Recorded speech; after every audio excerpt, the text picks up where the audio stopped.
In a village that's already on fire, a young girl wearing yakuta sees planes overhead dropping bombs like it's the worst possible fireworks show.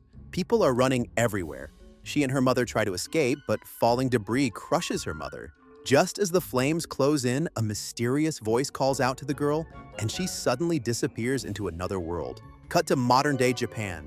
It's a normal sunny day, and Satoru Mikami, a 37-year-old office worker, is doing what he does best, thinking about how his life didn't turn out the way he imagined.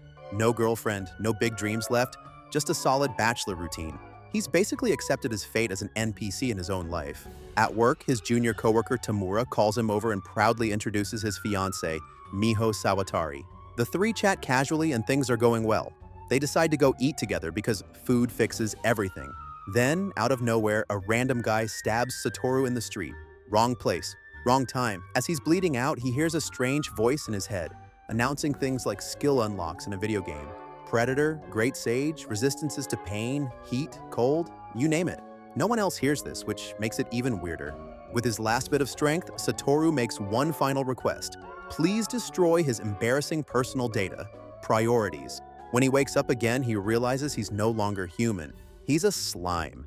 Yes, like the blob enemies you defeat in the first 5 minutes of an RPG. He spends his time eating magical herbs, collecting ore, and figuring out how his new body works. After about 3 months, his skills fully settle in, and the voice in his head, Great Sage, finally introduces itself properly. Think Alexa, but actually useful. Feeling a bit too relaxed, the slime accidentally falls into an underground lake. While trying to escape, he gains more water-related skills and blasts himself out, straight into an invisible barrier. Inside that barrier is a powerful being who starts talking to him once the slime learns telepathy. The being teaches him how to see and introduces himself as Veldora the Storm Dragon. Veldora has been sealed away for 300 years by a hero and is slowly running out of magic. He explains that people from other worlds sometimes show up here, but most don't last long. Reincarnating as a slime, though, that's the first. The two bond, become friends, and agree to help each other out. Back in Japan, Tamura honors Satoru's last wish by throwing his computer into a bathtub. He even promises to name his future kid after him. Not a bad legacy for a former office worker turned magical slime. Satoru, now very much a slime, talks things over with Veldora about leaving the cave. Rimuru can technically leave whenever they want, but Veldora is still stuck behind the barrier like a dragon-sized prisoner with no parole. Not ideal. Rimuru suggests a plan. Use the Predator skill to analyze the barrier and let Great Sage figure out how to break it down. Worst case scenario, Rimuru can at least store Veldora inside themselves so the dragon's magic doesn't slowly run out and cause him to disappear. It's not exactly freedom, but it's better than fading away like a canceled Netflix show. Veldora agrees. Before they move forward, though, he decides this is the perfect time for a naming ceremony. He names the slime Rimuru and then asks Rimuru to come up with a last name for both of them. Rimuru goes with Tempest, which honestly sounds like a Final Fantasy summon, so it works.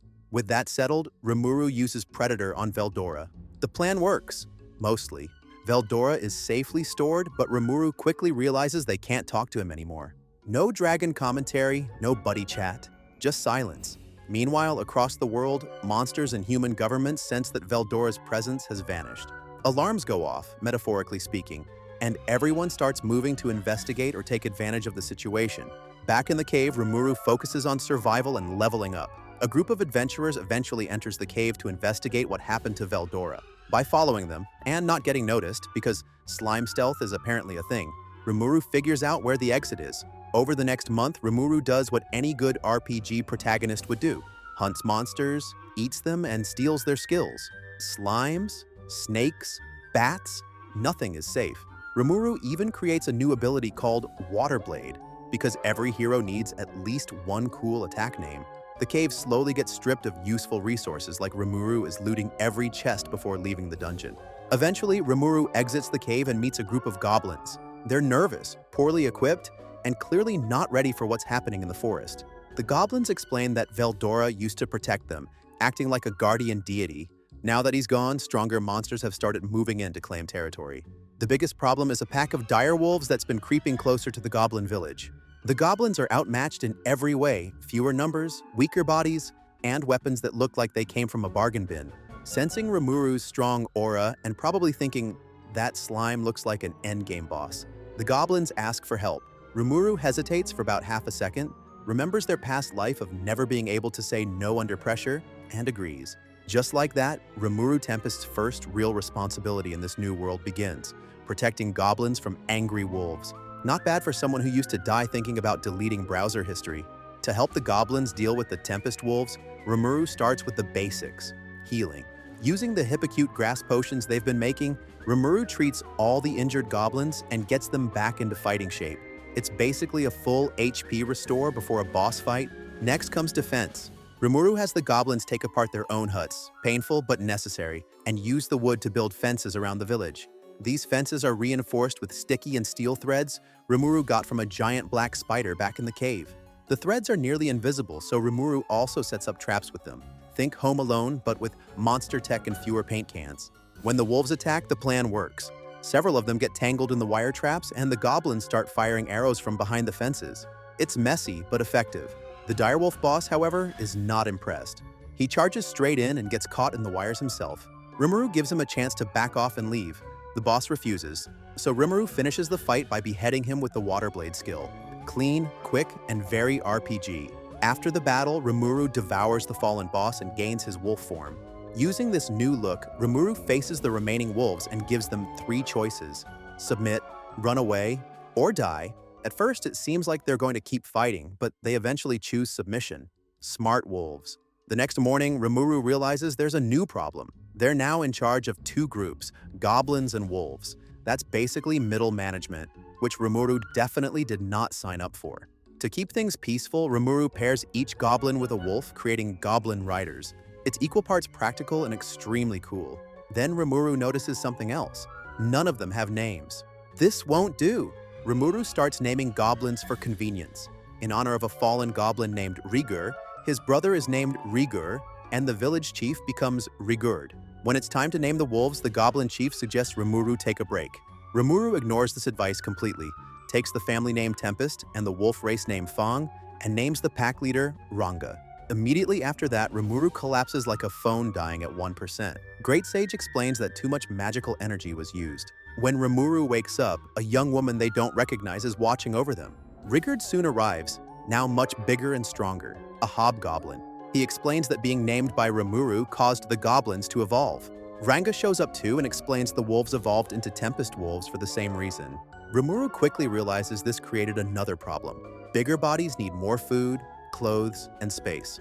For now, Rimuru organizes everyone into hunting and gathering teams, preventing immediate disaster. After talking things through with Rigurd, Rimuru decides the next step is to visit Dwargen. A group of goblin riders will come along to trade with the dwarves there and hopefully get some professional help, because even a powerful slime can't fix everything alone. Rimuru heads toward the dwarf city of Dwargen with a small party. 5 Tempest wolves, including Ranga, and 5 goblins, including Rigur and Gobta. The trip takes a few days, so Rimuru uses the travel time to ask questions, mostly out of curiosity and mild concern. First, Rimuru asks Rigur who named his older brother, Rigur fought. Rigur explains that a passing lieutenant from a demon lord's army gave him that name. Rimuru immediately files that information under potential future problem, right next to things I wish I didn't know. Next, Rimuru checks in with Ranga, asking if he has any hard feelings about his father's death. Ranga is very calm about it. He says he feels no lingering loyalty and is far more grateful that Rimuru spared the pack, gave them names, and didn't wipe them out. Basically, Rimuru did what every good shonen protagonist does, earned loyalty through mercy instead of brute force. When they reach the outskirts of Dwargen, Rimuru tells most of the group to wait outside and only brings Gobta along to stand in line. Unfortunately, being a slime and a goblin in a city full of humans attracts the wrong kind of attention. A group of adventurers sees them as easy targets and tries to shake them down. Since Rimuru already told the goblins and wolves not to attack humans unless absolutely necessary, Rimuru tells Gobata to cover his ears and turn around. Rimuru then transforms into the large, intimidating wolf form he gained earlier and tries to scare the adventurers off. It works a little too well. Everyone nearby panics, the guards rush in, and Rimuru is immediately arrested. Speedrun record, any percent. Thankfully, no one was injured, and eyewitness reports back Rimuru's story. The guard captain, Kaidu, decides to let Rimuru go after a brief hold. Before that can happen, another guard bursts in with bad news. Miners were injured by an Armorsaurus, and there are no healing potions left. Rimuru casually offers a large supply of high-quality healing potions in exchange for being released. The deal goes through, the miners are healed, and Kaido agrees to introduce Rimuru to the best blacksmith he knows, his brother, Kaijin. Kaijin turns out to be the boss of the miners Rimuru just saved, so he's grateful but also stressed. He's supposed to deliver 20 magic swords to the kingdom, but thanks to a minister named Vesta, he has no magic ore and no time. Rimuru remembers the cave, produces a chunk of refined magisteel, and casually solves the biggest problem in the room. Rimuru asks for the one sword Kaijin already made, analyzes it with Predator, and then uses Great Sage to recreate 19 perfect copies out of magisteel. Order complete, no delays. In return, Rimuru asks for help building a village, an architect and craftsman for clothes and weapons. Kaijin agrees and takes everyone to celebrate at a bar staffed entirely by beautiful elven women.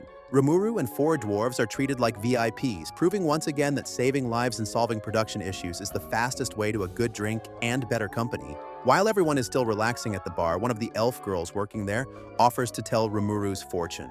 Rimuru agrees because, at this point, why not? She looks into a crystal ball and says she'll show Rimuru someone they're destined to meet. The vision shows a woman in teacher-like clothes walking away with 5 kids. Kaijin recognizes her right away and says, "It's Shizue Izawa, a legendary figure." Rimuru has no idea who that is, but mentally bookmarks it for later like a teaser scene after the credits. Things go downhill when Vesta, the minister who ordered the magic swords, shows up. He starts by questioning why Kaijin is wasting time in a bar when he should be working. Kaijin calmly explains that all 20 swords have already been delivered, which completely throws Vesta off. Vesta quickly changes the subject and decides to be rude instead. He complains that a lowly slime has been allowed into such a classy place and proves his point by dumping a mug of alcohol on Rimuru. Real smooth. Kaijin snaps and punches Vesta out cold. Rimuru immediately realizes this is going to end badly, and sure enough, Kaijin's brother Kaido shows up doing his job and arrests everyone. Even Rimuru. Again. Back in jail, Rimuru notices Gobta is still tied up in a cell, fast asleep like nothing happened. Rimuru wakes him up and tells him to summon his Tempest Wolf if he wants out. Gobta does. Problem solved. Kaijin apologizes to Rimuru and explains his history with Vesta. He used to be a captain of one of the 7 Royal Knight Orders under King Gazelle Dwargo, with Vesta as his assistant. During a big project called the Magisoldier Project, Vesta rushed things, the experiment failed badly, and Kaijin took the blame. He was forced to resign, and Vesta has been making his life miserable ever since. Despite everything, Kaijin insists Vesta isn't completely evil and says he wants to leave Dwargen anyway to work for Rimuru. His 3 brothers agree to follow him. The next day, they're brought to court. It quickly becomes obvious the trial is rigged. They aren't allowed to speak, their lawyer already has confessions written up, and Vesta puts on a full Oscar-worthy performance about how brutally he was attacked. Before sentencing, King Gazelle asks Kaijin if he plans to return to royal service. Kaijin says no. The verdict comes fast. Rimuru and the 4 dwarves are exiled from Dwargen. Then Gazelle turns to Vesta. He reveals that he always knew Vesta was responsible for the Magisoldier failure, but gave him a chance to improve. Now, thanks to Vesta's behavior, Dwargen has lost access to Rimuru's incredible healing potions. That was the last straw. Vesta is stripped of his title and removed. Kaijin and Kaido share an emotional goodbye as Rimuru and the others leave. Watching it all, Gazelle quietly orders his spy master to send a spy after Rimuru, noting that this slime might be as dangerous as Veldora himself. At the Free Union headquarters in the Kingdom of Bloomend, Guildmaster Fuse is debriefing 3 familiar adventurers, Guido, Kaval, and Ellen. They're tired, hungry, and clearly wishing this meeting could have been an email. Based on their report and other intel, Fuse confirms 2 big things. The Eastern Empire isn't making any moves yet, and Veldora the Storm Dragon has officially disappeared. That second one is not comforting. Fuse gives the trio 3 days off before sending them back out to investigate the Great Jura Forest again. Naturally, they complain and ask for a longer break. While they're grumbling, another adventurer walks up, Shizu. She casually asks to join them since the forest is on her way anyway. Very "I was headed there already" energy. Meanwhile, Rimuru returns to the goblin village and immediately realizes things have escalated. About 500 goblins have moved in, all asking for protection. Great Sage helpfully explains that if Rimuru does nothing, these goblins will get wiped out by stronger monsters like ogres, orcs, and lizardmen. So Rimuru does the obvious slime thing, accepts them all and gives them names. This completely drains Rimuru's magic, knocking them into low power mode for 3 days like a phone stuck on 1%. When Rimuru wakes up, the village has changed a lot. Under Kaijin's guidance, the goblins are learning real skills. Garm is teaching clothing making, Dord is handling crafts, and Murd is introducing proper building techniques. Rimuru even starts drawing up city plans based on modern Japanese infrastructure, basically turning the village into Sim City, Monster Edition. Gobta, who everyone accidentally left behind in Dwargen, managed to escape on his own by summoning his Tempest Wolf and walking home like it was no big deal. Rigurd is officially crowned Goblin King, while leaders of absorbed villages become Goblin Lords. Things are surprisingly organized. Then Rigurd brings urgent news. A group of humans nearby is in trouble. Rimuru rushes over and finds Kaval, Guido, Ellen, and Shizu being chased by giant ants. Shiksu cuts through several with a magic sword, and Rimuru finishes the last one with black lightning. Overkill? Maybe. Effective? Absolutely. After introductions, the adventurers are shocked that Rimuru can talk. Rimuru realizes Shisu is the same person shown in the elf's fortune-telling vision. Even better, the other three are the same adventurers from the cave earlier. Small world. Rimuru cracks a slime joke borrowed from a famous video game, getting a laugh from Shizu and breaking the tension. Once everyone explains why they're there, Rimuru confirms that building a village in the forest shouldn't be an issue. They head back, eat, and relax. Alone with Shizu, Rimuru confirms she's from Japan. They share stories. Rimuru died and reincarnated, while Shizu was magically summoned during WW, pulled from a firebombing. Rimuru shows her images of modern Tokyo to cheer her up. Later, Shizu suddenly shows signs of pain. While Rimuru is called away, she remembers her past, being saved by hosting the fire spirit Ifrit, serving a demon lord, losing friends, and eventually meeting a hero who comforted her and gave her the mask she still wears. Not long after Shizu was summoned into this world and bonded with the fire spirit Ifrit, trouble showed up almost immediately. A powerful enemy known as the Great Majin Koenig attacked her and her summoner, Leon. Instead of panicking, Leon treated it like a training exercise. He ordered Shizu to burn the Birdman to ash. Ifrit took over, flames went everywhere, and Koenig was instantly deleted. No respawn. After that, Leon finally asked the girl her name. When she didn't give one, he decided to name her himself, Shizu. Naming people seems to be a recurring theme in this world, and it never ends quietly. Once Shizu recovered from her injuries and settled into life at Leon's castle, she started exploring the nearby forest. There she met a young girl named Pirino, who had befriended an orphaned wind fox. Shizu thought the fox was cute and named it Pizu. As expected, the fox grew a little bigger right away. Naming bonuses are very real here. The two girls eventually brought Pizu back to the castle as a pet.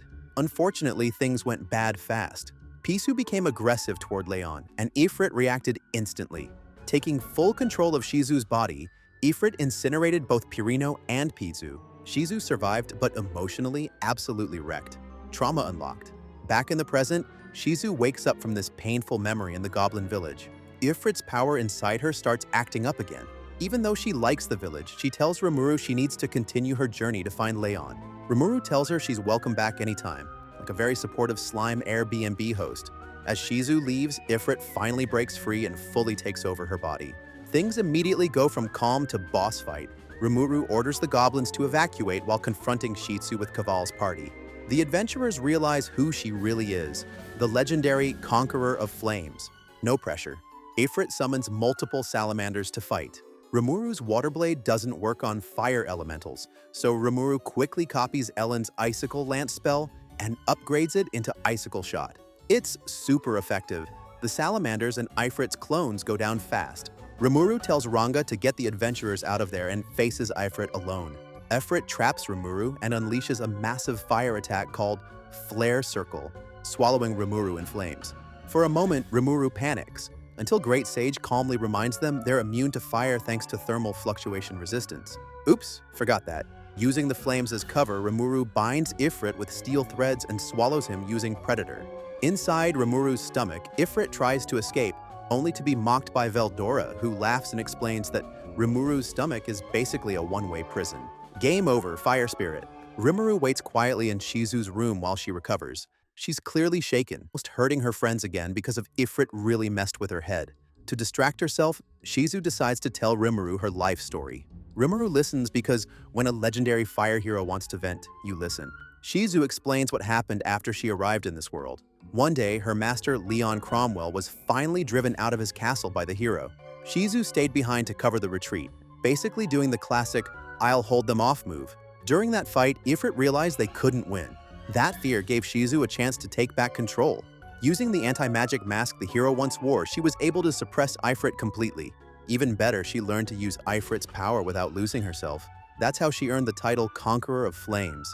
Very cool, very metal. Definitely something that would look great on a trading card. Then, one day, the hero just disappeared. No goodbye, no explanation. Shitsu continued on as a solo adventurer for years, but constantly fighting Ifrit inside her took a huge toll. To avoid relying on dangerous fire powers again, she retired and became a teacher. She took in otherworlders, helped them adjust, and learned about the modern world through them. One of her students even became the Grandmaster of the Freedom Association. Not bad for a retirement plan. Unfortunately, her body kept getting weaker. Holding Ifrit back was becoming harder and harder. That's why she set out on one last journey, to find Leon and get answers. She admits she's happy she met Rimuru and the others, even if only for a short time. Then Shizu makes a final request, not to Rimuru the slime, but to Satoru Mikami, the person inside. She wants to die with memories of Japan, not be forced into this world's reincarnation system again. She asks Rimuru to eat her, the same way he dealt with Ifrit. Rimuru agrees. He promises to find Leon someday and make him acknowledge her life. Inside Rimuru, as Shizu's consciousness fades, she sees visions of her lost friends and her mother. For the first time in a long while, she's at peace. Later, Kaval's party and Rigurd enter the room and find Rimuru standing there in human form, naked, awkward, and looking like a younger, blue-haired version of Shizu. Rimuru explains what happened, turns back into a slime, and apologizes for the very private funeral. Before leaving, the adventurers ask Rimuru to briefly take Shizu's form again so they can say goodbye. Rimuru agrees. Afterward, he has the dwarves make upgraded gear for them. In return, they promise to spread good word about the village and recommend everyone leave it alone. Far away, an exhausted orc collapses in the desert, only to be greeted by a shady man named Gelmud, offering food, and a name, Geld. Even after the Ifrit incident, the goblin village keeps moving forward like nothing happened. Buildings go up, some get rebuilt, and overall things are surprisingly organized. Rigurd and the goblin lords have figured out how to govern on their own, which is great news for Rimuru, who really doesn't want to micromanage like a fantasy office manager. That frees Rimuru up to experiment with all the new abilities gained from Shizu and Ifrit. First on the list, fixing Shizu's anti-magic mask, which got damaged during the fight. Easy enough. Rimuru also checks out their human form more carefully. Turns out it works just like a normal human body, though the senses are a bit weaker compared to mana perception. As a mirror substitute, Rimuru creates a clone and inspects the results. The verdict? Rimuru looks like a younger, androgynous version of Shitsu, with no clear gender features and a smaller body due to limited slime mass. The black mist effect they sometimes have? That's just magicules filling in the gaps, like magical Photoshop. The best part, the form can be adjusted freely. A size, appearance, all customizable. Character creator unlocked. Rimuru also confirms they can taste food and immediately asks Rigurd to prepare a feast. Priorities. While stepping outside, Rimuru notices lots of magical beasts moving through the forest. More monsters usually means trouble, but also means food, so it balances out. Rimuru heads back to the sealed cave to safely test more dangerous skills. That's where they confirm Shizu's unique skill, Degenerate, which allows things to be fused or separated, including skills themselves. Rimuru and Great Sage start mixing abilities like Mad Scientists and unlock powerful new ones, including Black Flame, which is exactly as destructive as it sounds. The anti-magic mask also gets tested properly. With it on, Rimuru looks like a completely normal human. No aura, no power leakage, zero final boss vibes. Before Rimuru can keep experimenting, an emergency message comes in from Ranga. His hunting party has been attacked by 6 ogres. Most of the group has been put to sleep by the ogre princess, while Ranga, Rigur, and Gobta only have minor injuries. Rimuru rushes over and tries to talk things out, but the ogres aren't interested. They believe Rimuru is behind the orc army that destroyed their village, mostly because Rimuru commands a large group of monsters and wears a suspicious mask. Rimuru tells Ranga to restrain the ogre princess and handles the rest. The fight is quick but flashy. Rimuru paralyzes one ogre, ties another up with sticky steel thread, blocks a sword strike with body armor, and knocks another out. The eldest ogre quickly realizes Rimuru's skills came from many different monsters, making him the biggest threat there. The ogre leader tries to be sneaky and slices off Rimuru's arm. Rimuru instantly regenerates it, shocking everyone. When the leader uses Ogre Flame, Rimuru shrugs it off thanks to fire immunity in the mask. Rimuru removes the mask, unleashes Black Flame and Black Thunder, and casually destroys a giant boulder to make a point. That finally gives the ogre princess time to step in and explain the misunderstanding. She realizes Rimuru isn't behind the orc army. The real culprit wouldn't need orcs if they were this strong. She also notes Rimuru's mask hides aura, unlike the Majin's mask. With things cleared up, Rimuru reveals his slime form and invites the ogres back to the village to investigate together. On the walk back, Rimuru casually notes that none of the ogres have names, which, given past experience, is probably about to become another problem. EP10. A bunch of very nervous hobgoblins gather around Rimuru while he casually taste tests some meat skewers like he's judging a food truck festival. After chewing thoughtfully for a second, Rimuru gives a big thumbs up and happily declares the meat good. Everyone relaxes. Turns out having a sense of taste again is a pretty big win.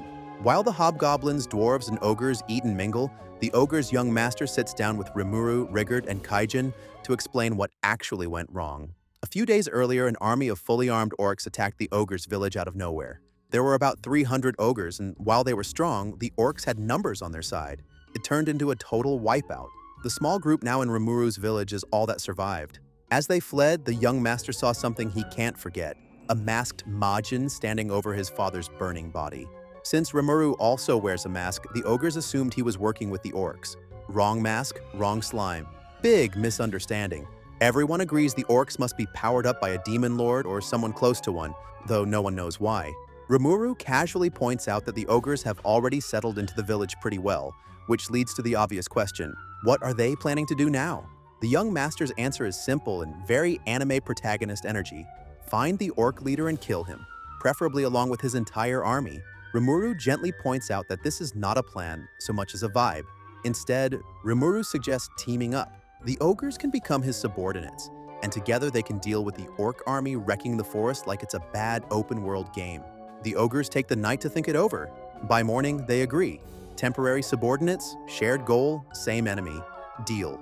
Rimuru then does what he does best, naming people.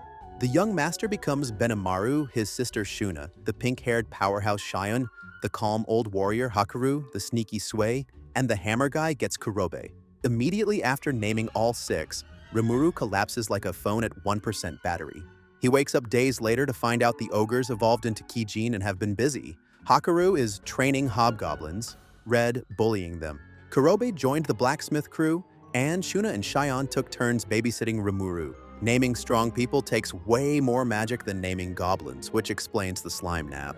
Rimuru and Benimaru start planning their next move. Benimaru suspects a Majin named Gelmud might be behind the orcs. Rimuru recognizes the name immediately, same guy who named Ranga's pack. Definitely not a coincidence. Meanwhile, the orc army marches toward the Lizardman village. Outnumbered and outmatched, the Lizardman chief decides their best option is an alliance. He sends his son Gabiru to ask the goblins for help. Unfortunately, Gabiru's ego gets boosted mid-flight when his followers remind him he was named by Gelmud. With confidence levels at main character who hasn't earned it yet, Gabiru starts thinking this crisis might be his big chance to take over as chief. The Kijin are busy running Rimuru's village like a well-oiled machine. Shuna is showing the dwarves and goblins how to weave hell moth silk, basically turning them into mini artisan factories. Shion has taken on the role of Rimuru's bodyguard, secretary, and, ambitiously, chef. That last part didn't go so well. Gobta got food poisoning from her cooking, so Rimuru officially assigned Benimaru to be her taste tester. It wasn't hard to convince him. He and the other Kijin already knew she was a terrible cook and had been silently waiting for someone to do something about it. Meanwhile, Gabiru and his Lizardman squad are on a mission to get the goblin villages under their control. They note that the next village has tamed dire wolves, which naturally boosts Gabiru's ego to maximum main character energy. The group eventually arrives at Rimuru's village, with Gabiru making a flashy, over-the-top entrance that probably would have made any cinematic director proud, if he hadn't immediately insulted Rimuru to his face. Classic rookie move. He was trying to convince Ranga's pack to join the fight against the orcs, and his attitude wasn't helping. Rimuru steps in to defuse the situation, letting Ranga handle the problem.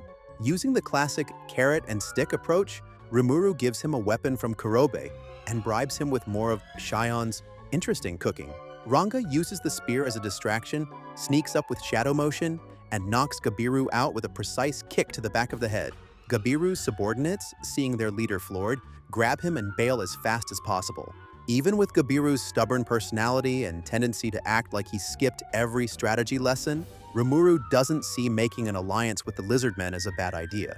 The orcs are already in the area, so better to deal with them here than wait for them to strike somewhere else. Rimuru also wonders if the demon lord behind the orcs is the same one who caused Shizu so much trouble. A fun mystery to solve later. During a strategy meeting with their subordinates, a dryad named Trainee approaches Rimuru. She asks to join their efforts and requests that Rimuru lead the charge to subjugate the orc lord. Rimuru makes a mental note. The more allies, the merrier, and the more chaos to manage. It's basically like building a fantasy superhero team, minus the spandex. The meeting between Rimuru and Trainee the Dryad keeps going. Sway reports back that he scouted the destroyed ogre village and noticed something weird. Both the ogre and orc corpses are completely gone. Trainee explains that the surviving orcs ate them. Apparently, when an orc evolves into an orc lord, they gain a unique skill called Starved, which works kind of like Rimuru's Predator, but with a twist. For Rimuru, Predator means eating someone gives them a 100% chance to learn that person's abilities, but only Rimuru benefits. Starved is trickier. It's less reliable, makes the user insanely hungry, triggers mutations, and, worst of all, grants copies of the acquired skills to the Orc Lord and their subordinates. The orcs have already absorbed the ogre's brute strength, and now they're eyeing the lizardmen's speed, agility, and swimming skills. Basically, starved orcs are like a deadly open-source software update. They share all their new powers with everyone in the system. The worst-case scenario? The Orc Lord goes after Rimuru's team of strong monsters, plus the Dryads and Trainee's Trant allies. If all of Jura Forest's creatures get involved, it would be like a monster-themed viral apocalypse. Fast, unstoppable, and terrifying. Basically a real-life Pokemon swarm mode. Adding fuel to the fire, Trainee warns that the orcs are being guided by a Majin named Gelmud, working for a demon lord. Rimuru, remembering their promise to Shizu, decides it's time to take down the Orc Lord. To start leveling the playing field against the 200,000-strong orc army, Rimuru sends Sway to negotiate with the Lizardman chieftain. Meanwhile, Gabiru wakes up after his embarrassing defeat by Gobta. He's convinced Gobta was secretly the strongest fighter in the village, and that everyone lied about him being weak. One of Gelmud's colleagues, Laplace, warns Gabiru that the Lizardman village is about to be attacked and that his father might not be able to handle it. Gabiru immediately decides it's time to take over the tribe and lead his people to victory. Soe arrives at the Lizardman village and barges into the chief's chambers. With the orc army almost at their doorstep, he instructs the chief to prepare a defensive strategy until Rimuru's reinforcements arrive. The chief can tell Soe is insanely powerful, basically like someone who casually bench presses the world, and that whoever named him, Rimuru, must be even stronger. That's enough to convince the Lizardmen that survival odds are suddenly way better. 4 days later, as Rimuru's reinforcements are halfway there, Gabiru overthrows his father.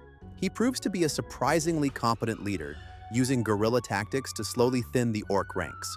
But even with clever hit-and-run attacks, the sheer terror of facing an army that literally devours its own dead keeps him on edge. It's like trying to play chess against someone who keeps adding new, unpredictable pieces every turn. Rimuru led the strike team, Benimaru, Sue, Shion, Hakaru, Gobta, and Ranga with his goblin riders, charging through the forest straight into battle. Back at the village, Rigurd and the civilians stayed on standby, ready to evacuate if they didn't hear back from the team. Soe spotted a lizardman guard struggling against a group of orcs. On Rimuru's orders, he swooped in, rescued her, and wiped out the attacking orcs like a pro gamer clearing a low-level dungeon. Once healed, the lizard man explained that her brother Gabiru had overthrown their father as chief and was leading the offensive against the orcs. Rimuru, pumped up by Shion's encouraging pep talk, ordered Sway to escort the rescued guard to free the chief and his followers, while the rest of the team went to save Gabiru and his men. Gabiru, his lizard men, and the goblins were holding their own against the orcs thanks to their speed advantage. But things took a turn when an orc ate one of the lizard men. Suddenly, the orc started moving faster and looked stronger, with webbed feet and scaly skin. Basically, they'd copied Gabiru's men's abilities. The faster, stronger, and still more numerous orcs surrounded the lizard men and goblins. Gabiru realized he could escape, but the goblins would get eaten if he did, so he made the brave decision to stall by taking on the orc general alone. Meanwhile, Gelmud and Laplace were watching their plan unfold and celebrating until Trainee showed up, summoning a massive elemental to take them out. The two Magent wisely decided to bail, claiming their mission was already done. Gabiru fought valiantly, but was eventually overwhelmed and nearly devoured. That's when Gobta appeared out of nowhere using shadow motion, with Ranga backing him up, protecting Gabiru's forces. Benimaru and Ranga unleashed massive area attacks, Hellflare and Deathstorm, while Hakaru and Shion cut down the remaining orcs, turning the battlefield into a total mess for the enemy. Meanwhile, Sui had already wiped out the orcs occupying the Lizardman village and rescued the stunned survivors. He even sent a message to the Majin responsible for the massacre by literally turning one of the orcs into a pile of diced meat. Talk about dramatic diplomacy. From above, Rimuru scoped out the battlefield, spotted the Orc Lord, and flew toward him, ready to finish things. Gelmud, watching the chaos through his crystal ball, realized if he didn't intervene, his plan would totally flop. So, in a panic, he also headed to the battlefield, hoping not to get on his master's bad side. Rimuru and the Kajin were facing off against the Orc Lord and his subordinates when Gelmud suddenly showed up, crashing the party like an uninvited villain in a video game cutscene. The Majin accused Rimuru of ruining his plan to create a puppet demon lord. Rimuru suddenly realized Gelmud was the same guy who had named Rigert Wine, and Gabiru admitted Gelmud had named him too. Gelmud, clearly enjoying being the villain, knocked out Gabiru and his men and ordered the Orc Lord to eat them, ranting about how much effort he'd put into raising a strong Orc Lord and a bunch of monsters. That's when the Kijin finally put two and two together. Gelmud was the one behind the attack on their village. The Orc Lord, meanwhile, looked confused, and Gelmud admitted he was working for someone else, trying to take control of the forest. As Gelmud was about to finish off Gabiru and his crew, Rimuru stepped in, healed them with potions, and hog-tied the Majin. Rimuru started pounding on him, backing Gelmud toward the Orc Lord. The Majin tried to order the Orc Lord around, but even the Orc was tired of Gelmud's whining. In a shocking twist, the Orc Lord decapitated and ate Gelmud, instantly evolving into a massive orc disaster. Rimuru knew right away. This thing had to be taken down before it turned into a full-blown catastrophe.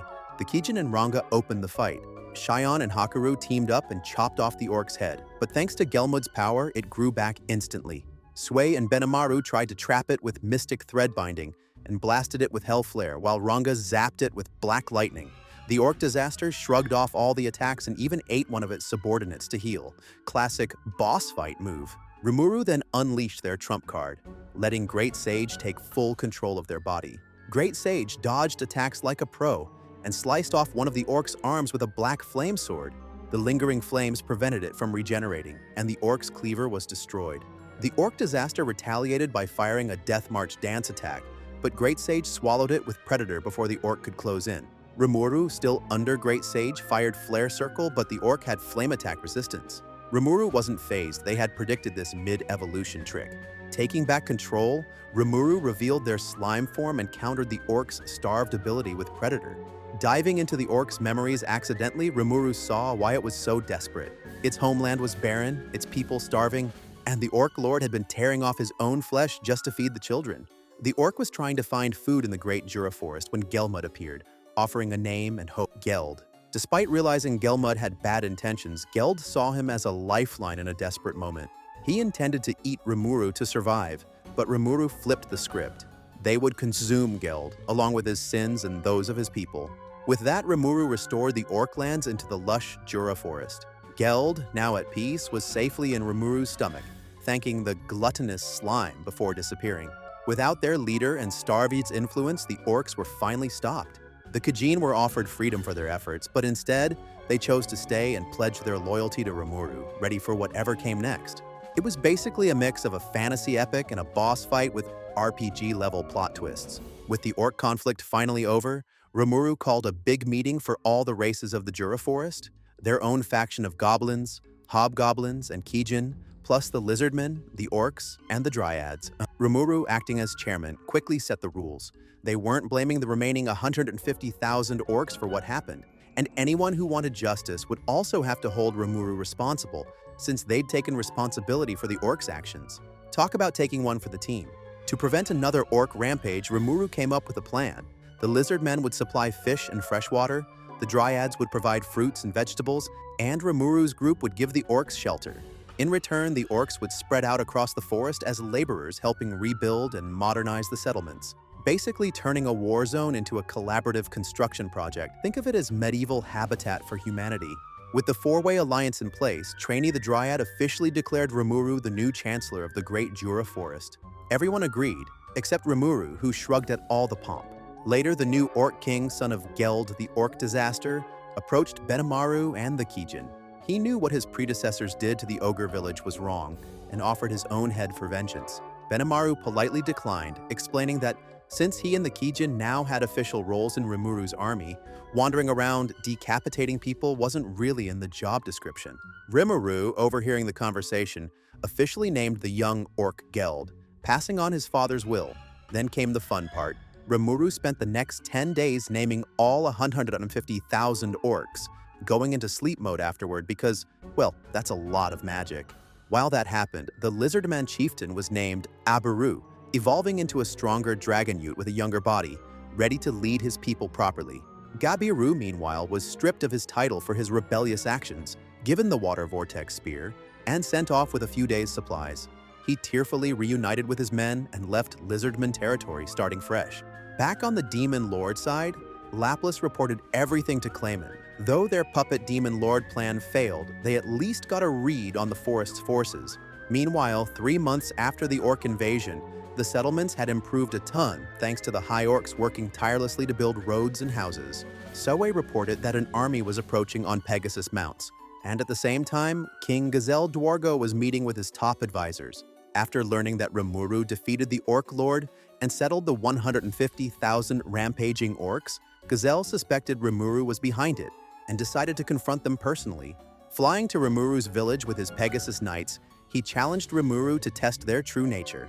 Trainee judged the match, and Gazelle quickly realized Rimuru wasn't evil. They even shared a teacher, Hakurao.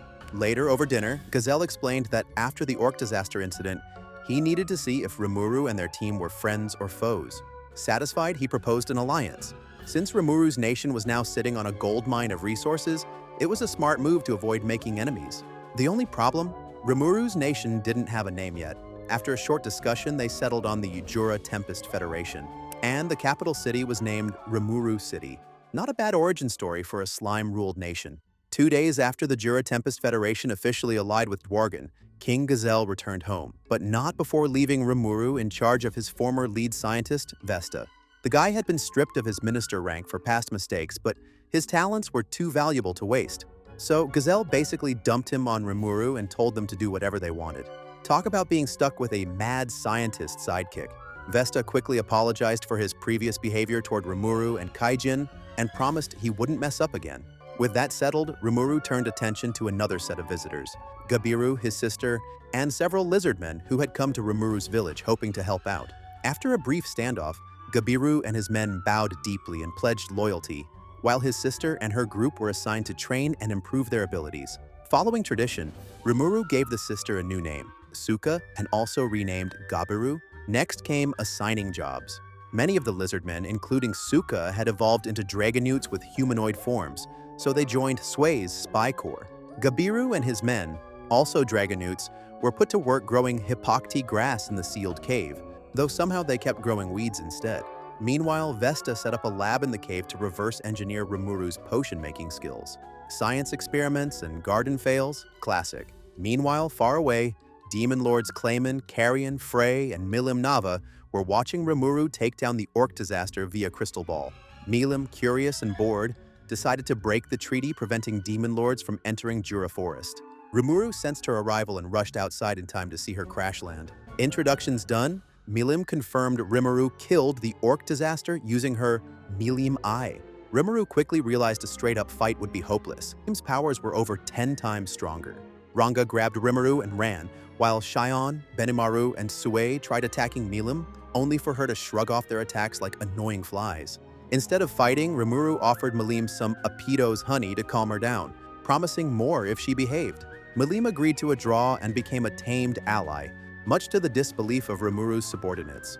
While munching on honey, Milim asked if Rimuru wanted to become a demon lord, which Rimuru declined. Too much work? She teased Rimuru about leading a boring life and bullied him into letting her stay in Tempest. Things got chaotic when Gabiru accidentally insulted Milim. He punched him through the road. To prevent future disasters, Rimuru held an assembly and introduced Milim to the town.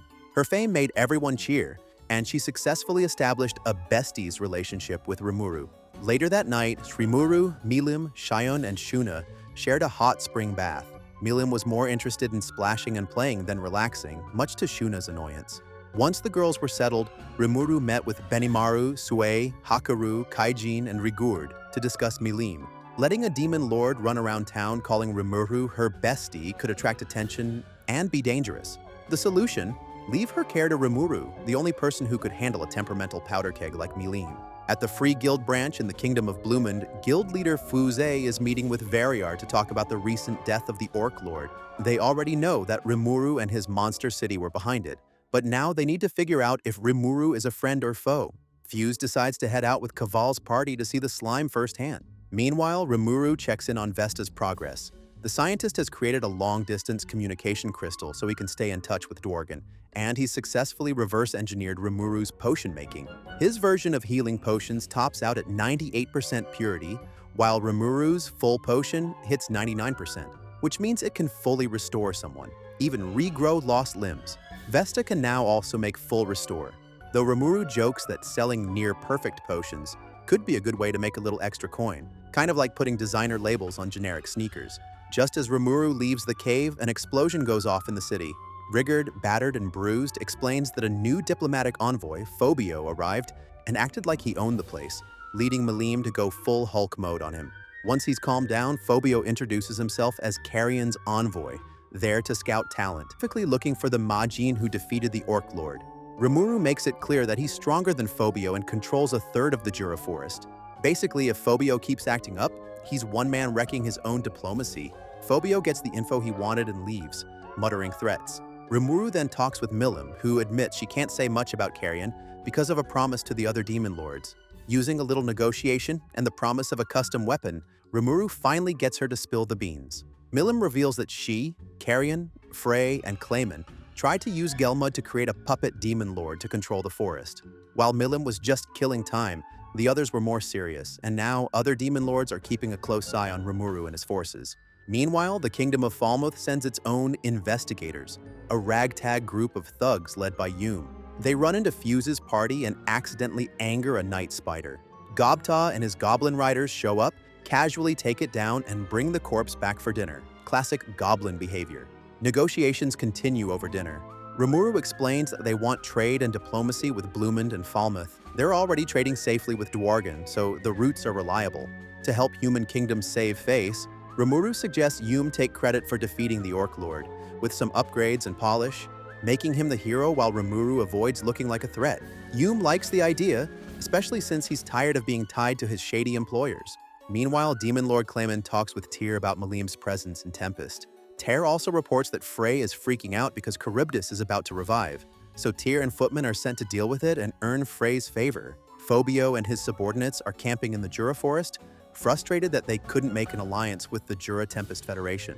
He still thinks the people of Rimuru's city are weaklings, but even he can't deny that their infrastructure and city-building skills are top-notch. Honestly, if he'd treated them with respect instead of looking down on them, he might have earned their trust and not gone back to Carrion empty-handed. But, of course, his ego won't let him let go of his grudge against Milim, who embarrassed him back then. Overhearing this, the two members of the moderate Harlequin Alliance, Footman and Tyr, decide to give Phobio a little opportunity. See, there's a huge chunk of Demon Lord-class power lying around the forest.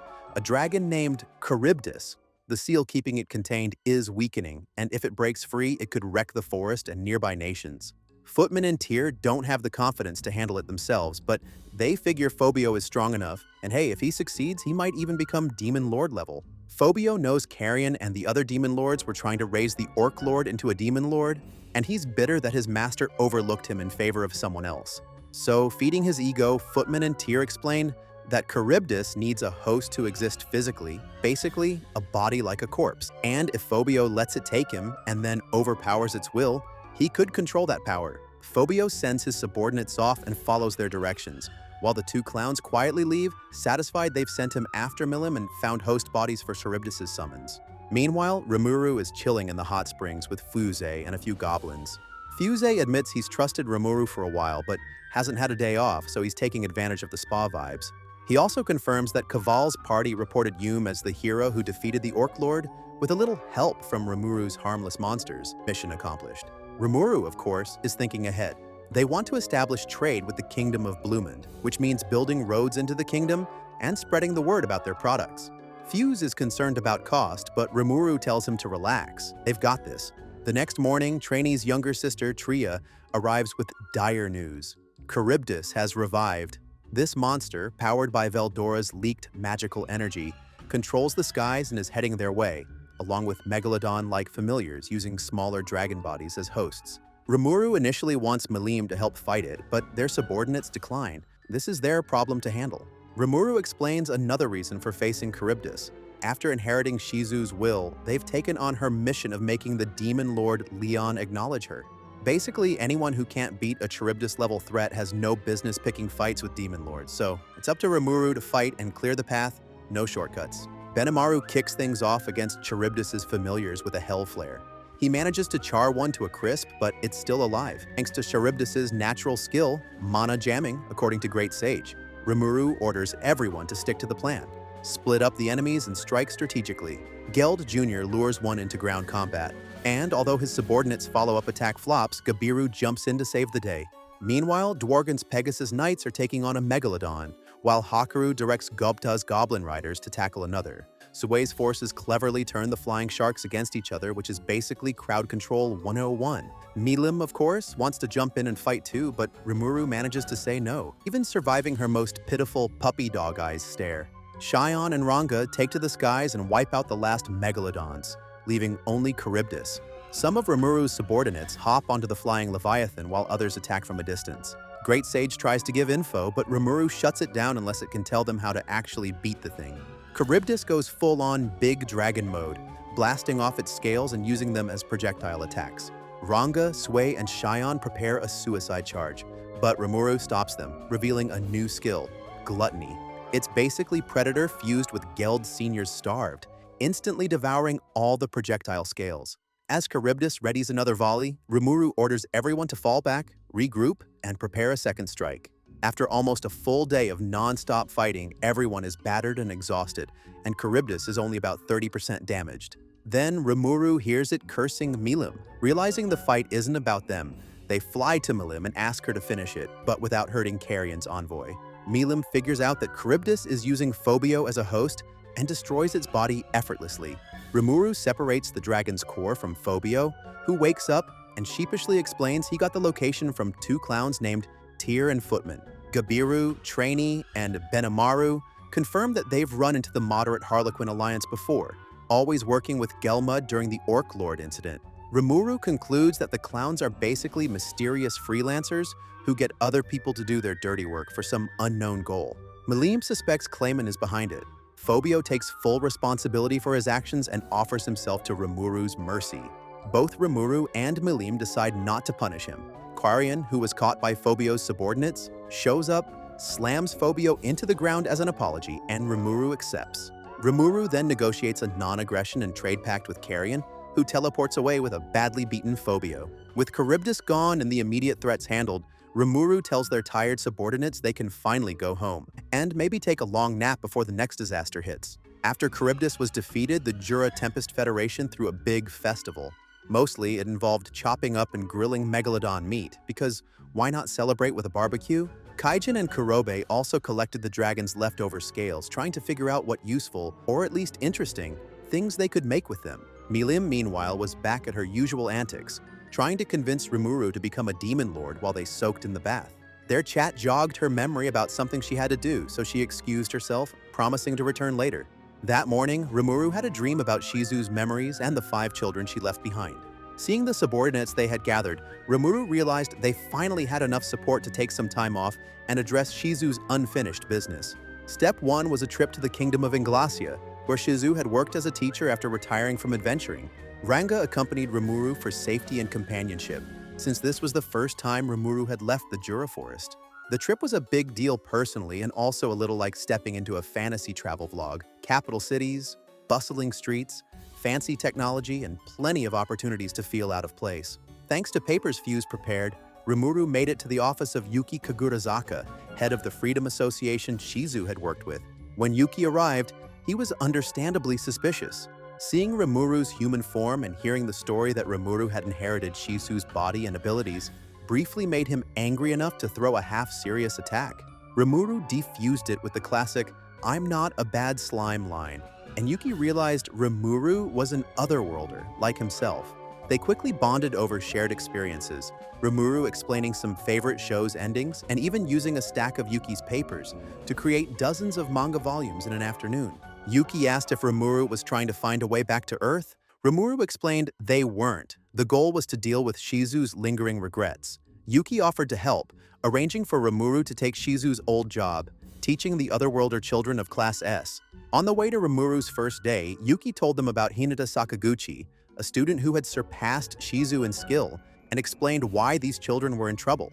The kids had been summoned illegally by various countries using half-baked methods. Because of this, they hadn't developed skills properly, and the magical energy inside them was slowly killing them. Most of them wouldn't live more than 5 years. Rimuru already had ideas to help, but first they had to teach. Entering the classroom, Rimuru got a warm welcome in the form of a fireball attack from Kenya Masaki. Rimuru quickly realized that since the students didn't have long to live, they'd been allowed to act as wild as they wanted. Kenya, Ryota Sekiguchi, Gail Gibson, Alice Rondo, and Chloe Aubert were running the show, and Rimuru was about to figure out how to keep them from burning the school down. Rimuru started their first day with the new students by calling attendance. Predictably, no one answered. After a few failed attempts at polite reminders, Rimuru had to resort to a classic bring out the big dog tactic, literally, by using Ranga to scare them into paying attention. Rimuru felt a little guilty about it, but figured it was better than letting the kids run wild. The first order of business was a basic combat test to see what each of them could actually do. The results were interesting. Kenya's fire magic was weak, but he had decent sword skills. Chloe had strong water magic and a ruthless streak in battle. Gale shot magic bullets made of aura, Ryota could enter a berserker-like state that enhanced his body, and Alice could control stuffed animals using Golmancy. Rimuru noticed a bigger problem, though. None of the kids had been able to burn off the excess magical energy in their bodies during training. Rimuru considered using Degenerate to forcefully remove the extra magic, but Great Sage quickly pointed out that the energy was fused with their souls. Doing so would probably kill them. Rimuru sighed and pulled out Shizu's anti-magic mask instead. They explained that Shizu had entrusted the mask and the responsibility for all the kids to them, and Rimuru promised to save them. Using the network of warp portals, Rimuru returned to Jura Forest to meet with Trainee, hoping to tap into her knowledge of the spirit realm to find greater elementals like Ifrit. Rimuru's logic was simple. Shizu had survived to adulthood because a greater elemental had stabilized her wild magic. If they could find more of these elementals, they could do the same for the kids. Trainee warned that the entrance to the dwelling of the elementals was no longer functional, so they'd have to figure out another way in. A month into teaching, during another battle magic class, Rimuru spotted a sky dragon swooping down and attacking the city. Ranga stayed behind to watch the students while Rimuru disguised themselves in a slightly older form and flew up to handle the threat. Using gluttony, Rimuru just ate the dragon. No fuss, no dramatic speeches, just a slimy dinner. A merchant named Gard Mulmaile had witnessed the heroic snack and invited Rimuru and the kids to dinner that night. After sending the merchant back to his town, Rimuru overheard a waitress praying to the elemental queen for the children's safety. Curious, Rimuru managed to extract the location of the dwelling of the elementals from her. Following a tip from a waitress, Rimuru, the kids, Kenya, Alice, Gale, Ryota, Chloe, and Ranga arrived at a national park in the Republic of Ulgratia, where they found the entrance to the dwelling of the elementals. Thanks to Rimuru's mental map, getting through the labyrinth was way easier than expected, even with all the confusing traps meant to mess with your sense of direction. Basically, Rimuru was like a walking GPS that also happened to be a slime. As they explored, a voice led them to their first test, a huge golem. Rimuru weighed the options for dealing with it and decided on the classic combo, Mystic Thread Binding to immobilize it, then Hell Flare to finish the job. The students cheered, though Rimuru took a moment to silently appreciate their own awesomeness. Afterward, Rimuru noticed a figure lurking and threatened them with the same fate if they didn't come forward. A terrified pixie appeared, introducing herself as Demon Lord Ramirez of the Labyrinth. Rimuru raised an eyebrow. Compared to Milim and Carrion, she seemed more like a cute nuisance than a demon lord. Ramirez quickly realized that Rimuru was the slime who controlled the Jura Forest, prompting Rimuru to show the kids their slime form. Cue the collective whoa from the students. During a short break, Ramirez munched on cookies Rimuru had prepared for the kids while explaining that her elemental colossus, the big golem, was originally a product of dwarf elf engineering, which she modified using elementals. Rimuru immediately recognized it as Vesta's failed Magisoldier project. Classic dude, it's a learning experience vibe. Rimuru realized that Ramirez had the skills needed to stabilize the kids' runaway magical energy, so they asked for her help. In exchange, Rimuru promised to build her a new, better golem. They also asked her to introduce them to the Elemental Queen. Ramirez revealed that she had once been the Queen of Elementals herself, but had fallen from grace and become a demon lord. While talking, she mentioned another demon lord, Leon Cromwell, who had originally been a chosen hero. He came to her to summon someone specific, but when that failed, he ended up summoning Ifrit instead, and she had to bless the fire spirit. Lots of oops, kinda your fault energy there. Ramirez guided Rimuru to the dwelling of elementals and explained how they could summon existing greater elementals, or even create new ones by splitting them off from the great spirits. Rimuru took it all in, confident that with Ramirez's help, they could finally resolve Shizu's lingering regrets about the children. With a plan forming and the kids' magical problems potentially solvable, Rimuru smiled, ready to mix a little elemental engineering with some slime-style problem-solving. Ramirez led Ranga, Rimuru, and the 5 kids, Kenya, Ryota, Gale, Alice, and Chloe, into the heart of the labyrinth. Once there, she explained how to summon the elementals they needed. The process was simple. Just go to the altar and ask for help, or even just ask to play, and the elementals would respond. Basically, think of it as sending a friend request to the magical realm. Gale went first. He prayed for a few seconds, and some lesser earth elementals appeared to answer his call. Rimuru then used gluttony to devour the elementals and Degenerate to fuse them into a single greater earth elemental, which was then fused with Gale. The effect stabilized his body, and Gale burst into tears of relief, cheered on by his classmates. Big emotional win for him. Next up was Alice. Using the same gluttony and Degenerate combo, Rimuru fused her with a space elemental. Alice, grateful, planted a quick kiss on Rimuru's cheek. Aww. When it was Kenya's turn, things got dramatic. A light elemental appeared even before he could ask. Ramirez got mad and tried to order it away, but the elemental explained it, sensed Kenya's potential to become a chosen hero. So it stayed fused with him until he's old enough to manage his own magicules. Talk about a precocious kid. Ryota was next. Rimuru used gluttony and Degenerate again to produce wind and water elementals, which were successfully fused with Ryota without incident. Smooth sailing. Finally, Chloe stepped up. Before starting, she confessed her love for Rimuru and joked that their past life would have approved if she'd been 10 years older. But when her elemental appeared, everyone got blasted with immense magical pressure. Instead of an elemental, a ghostly woman in white showed up, kissed Rimuru, and then fused into Chloe's body, stabilizing her. Even Veldora felt the immense danger. Ramirez guessed the woman might be from the future and shuddered at the thought of such power running wild. With the process complete, Rimuru and the kids thanked Ramirez. Rimuru kept their promise and built a doll body from magic steel, summoning a demon to inhabit it. Back in the kingdom of Inglacia, Rimuru explained to Yuki that the children were now safe. Yuki confirmed that the nations that originally summoned the kids wouldn't try to reclaim them, thanks to the Freedom Association Treaty. When Yuki asked how Rimuru had stabilized the children, Rimuru bribed him into silence with an even bigger stack of manga. Works every time. Rimuru then looked at Shizu's anti-magic mask and reminisced about everything that had happened since arriving in this world. They said heartfelt goodbyes to the students, giving them new robes and passing Chloe Shizu's mask, promising to visit. As Rimuru left Ingracia, turning back into a slime, they had no idea someone was watching them. Meanwhile, through a crystal ball, an archdemon sighed in frustration, lamenting that he had missed his chance to be summoned by Rimuru. Someone else had beaten him to it. On a dark night, a woman, bloodied and battered, sits next to the corpse of her companion, using her own blood to finish a ritual. She's summoning a demon, and she asks it to eliminate them in exchange for her soul. The demon agrees but warns that her soul alone won't be enough. He'll need to feast on her targets too. Talk about overkill. Meanwhile, a group of adventurers, including Shizue Izawa, are brought to the nation of Filtwood, which borders the Jura Forest. Inside the castle, the high priest explains their problem. A powerful demon is attacking the kingdom, trying to recover its buried corpse. Once revived, it could threaten the whole world. Long ago, this demon was supposedly defeated by the nation's hero, Orthos. The problem is, nobody remembers its exact powers, its name, or the location of its corpse. They do know that this demon already defeated the Silver Wings, a group of strong adventurers. Naturally, everyone's a little freaked out. When one adventurer tries to leave, he's killed, and a lesser demon pops out of his corpse. The knights quickly take care of it. Basically, the demon is already scouting by using possessed adventurers as spies. Before anyone can leave to find it, they need to figure out who's possessed and who's not. One adventurer laughs and suggests that the easiest way to get rid of all the demons in the room is just to slaughter everyone there. Uh, Big red flag. Shizue steps up and fights him. The man, who calls himself Kuro, reveals he's also a demon. Their fight ends with Shizue's anti-magic mask blowing off his arm, forcing him to retreat.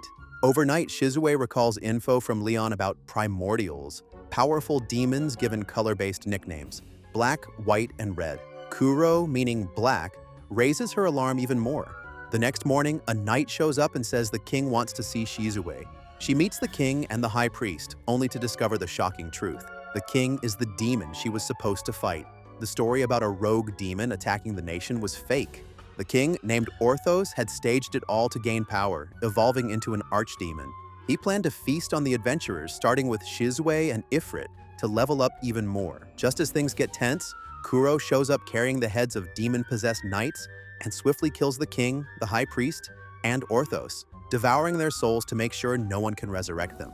The next day, Shizue spreads a rumor that Kuro killed the king and that she killed Kuro, while Kuro finishes purging the nation of remaining demons. Shizue knows she's too weak to fight him, so all she can do is hope someone stronger shows up. Years later, Kuro spots Shizue returning to the Jura Forest and watches her closely, including when she's possessed by Ifrit and battles Rimuru. After Rimuru defeats Ifrit and consumes Shizue, Kuro continues observing Rimuru until the day he is finally summoned and given the name Diablo. That is where the story ends for now. If you are still watching, you are a real one. Comment OG in the comments down below.